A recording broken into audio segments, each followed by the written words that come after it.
Salut tout le monde et bienvenue sur Créativité, le podcast qui parle un peu de thé mais surtout de création. Je m'appelle Karel, dans la vie je suis dessinatrice, illustratrice, autrice de romans et je travaille depuis plus de 15 ans dans le cinéma d'animation. Mais vous me connaissez peut-être sous mon nom d'artiste ou de booktubeuse, Kodaleya. Sur Créativité, je vais vous parler de création dans l'écriture et le dessin, mes domaines de cœur. Ici, je vais aborder mes coups de boost, mais aussi mes coups de mou, mes retours d'expérience, mes aventures, mes peurs, mes angoisses, mes réflexions et mes expériences passées, actuelles et futures. Vous pouvez d'ores et déjà retrouver ce podcast sur Instagram, sur le compte créativité.podcast, donc créativité, T-H-E à la fin, et le tout sans accent. Mais ne vous inquiétez pas, tous les liens seront dans les notes de l'épisode.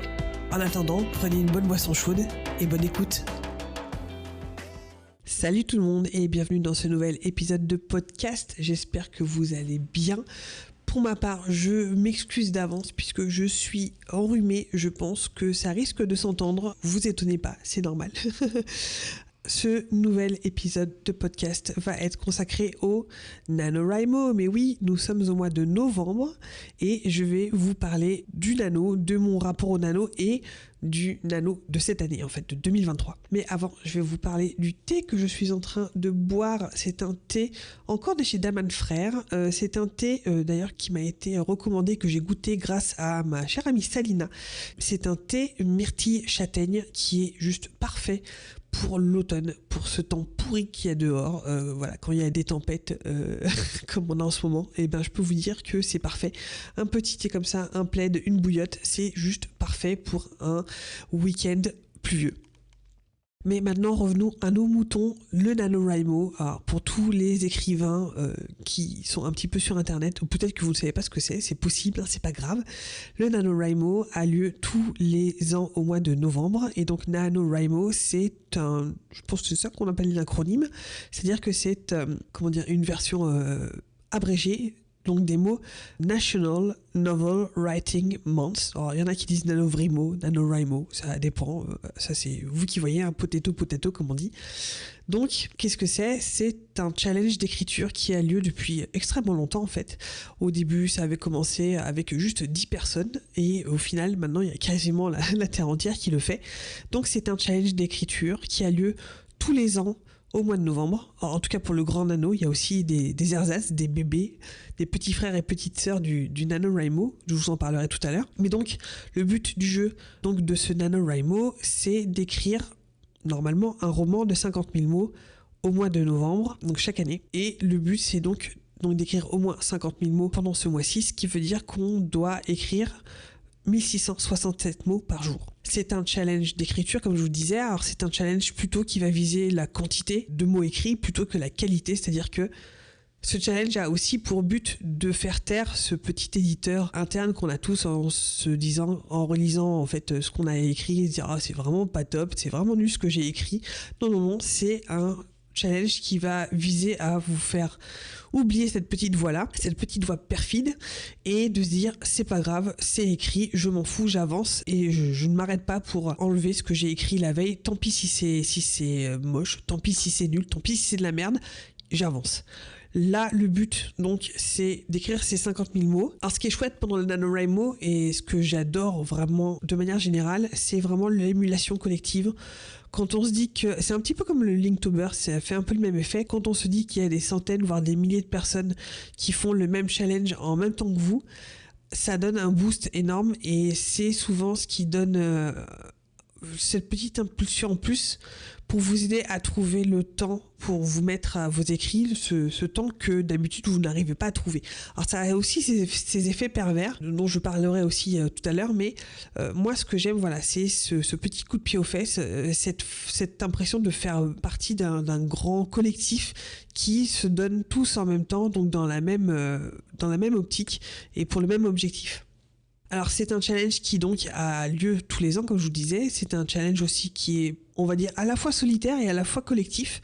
C'est-à-dire que on est chacun et chacune sur notre roman en cours, une fanfic, ça peut être une thèse, ça peut être, peu importe, du moment que c'est un projet écrit. Idéalement, à l'origine, c'est normalement un nouveau projet, sans doute que vous avez déjà commencé à préparer au mois d'octobre. Il y en a beaucoup qui font le Preptober, c'est-à-dire qu'ils préparent le roman en octobre pour pouvoir l'écrire, donc écrire le premier jet, commencer le premier jet en novembre, et donc d'écrire un tout nouveau roman en novembre. Il y a plein de gens, d'auteurs et d'autrices qui ont justement écrit un roman, en tout cas le premier jet, ou qui ont commencé un premier jet pendant ces nanos, des projets qui ont été ou publiés ou pas, mais en tout cas ça a souvent été le lieu en fait d'émergence et de naissance de plein de romans qui sont aussi publiés de manière générale. Alors pour ma part, moi, le NaNoWriMo, je l'ai découvert il y a 10 ans, c'était en 2013, mon tout premier NaNoWriMo, c'était en 2013. Je l'avais commencé avec Versipellis, à un moment où je tâtonnais, justement, j'avais besoin de me donner un cadre pour avancer. Je ne savais pas ce que je faisais à l'époque, je pense que j'avais pas encore de plan, enfin bref, c'était un peu compliqué.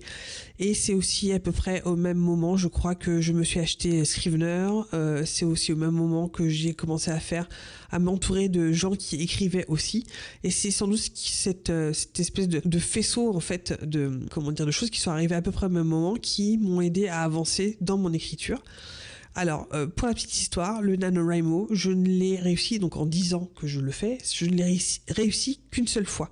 En 2016, c'est la seule année où j'ai écrit plus de 50 000 mots, même je pense que j'ai atteint les 50 000 mots, je crois que ça devait être la veille de la fin du NaNoWriMo, mais voilà, c'est la seule fois en 10 ans où j'ai atteint l'objectif des 50 000 mots. Cela dit, chacun des autres nanos où j'ai écrit, alors que ce soit sur Versipellis ou d'autres choses, ça m'est arrivé d'utiliser le NaNoWriMo par exemple pour écrire des fanfics, ça m'a fait travailler, ça m'a fait avancer, ça m'a fait écrire énormément.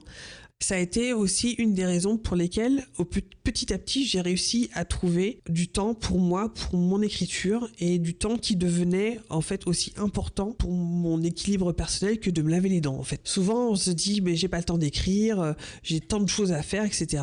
Et on a souvent plus de temps, je ne sais pas moi, à regarder une série sur Netflix ou alors à regarder, à scroller sur TikTok ou sur Instagram, et c'était l'occasion de s'entraîner à prendre rendez-vous avec soi et son écriture pendant tout un mois. Un peu le côté un peu moins sympa du NaNoWriMo, surtout quand on s'est donné vraiment de façon optimale et d'avoir essayé en tout cas d'écrire tout du long du mois de novembre, c'est souvent qu'on est vidé après.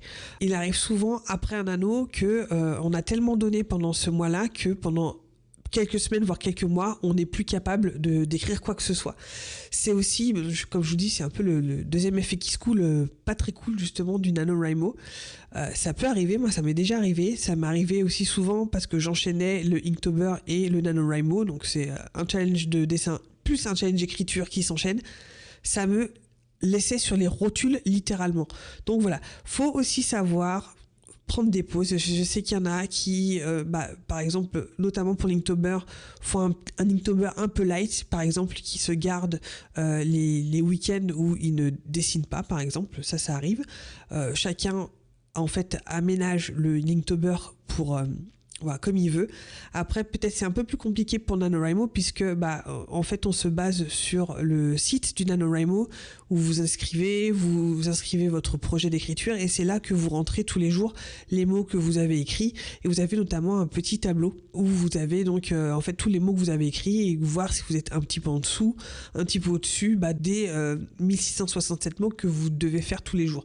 Donc comme pour écrire un mois en entier, des fois c'est un peu compliqué, il y a toujours un week-end où on n'est pas là, où on prend du retard, et c'est là que c'est un petit peu l'avalanche et que d'un seul coup on perd le lien avec ce qu'on écrit. Ça arrive très souvent. Souvent le début du NaNoWriMo est assez simple, et en fait à partir du 14-15, c'est là où on commence à lâcher, c'est là où on commence à avoir un jour on peut pas écrire, un week-end on peut pas écrire, et puis on perd pied et on prend du retard, et ça devient extrêmement compliqué à rattraper à la fin. Mais c'est toujours en fait, même si on n'a pas réussi les 50 000 mots, moi ce que je garde en tout cas de cette expérience-là, c'est que c'est jamais perdu. Ces mots que vous avez écrits, ça peut être 20 000, 15 000, 30 000, peu importe.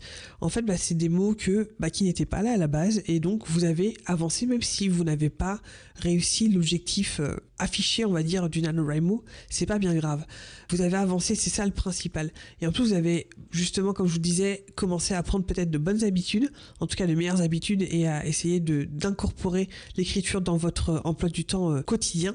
Et c'est ça qui est le plus important. Donc je vous avais dit qu'il y avait aussi les petits frères et petites sœurs des NaNoWriMo. Donc comme je vous disais, NaNoWriMo, le grand NaNoWriMo, a lieu au mois de novembre, mais vous avez aussi les petits NaNoWriMo, donc les Camp Nano, qui ont lieu chaque année aussi au mois mois d'avril et de juillet, oui c'est ça. Et ceci par contre, comme je vous disais, c'est un peu les nano light, c'est que à ce moment-là, c'est vous qui choisissez votre objectif de mots. Alors ça peut être 10 000, ça peut être 5 000 mots en un mois, mais ça peut être aussi plus que 50 000, c'est vous qui voyez, vous pouvez mettre même 100 000 mots si ça vous chante. Et depuis peu, j'ai découvert que en fait, le NaNoWriMo, en tout cas le site du NaNoWriMo, vous est ouvert quasiment, tout le temps.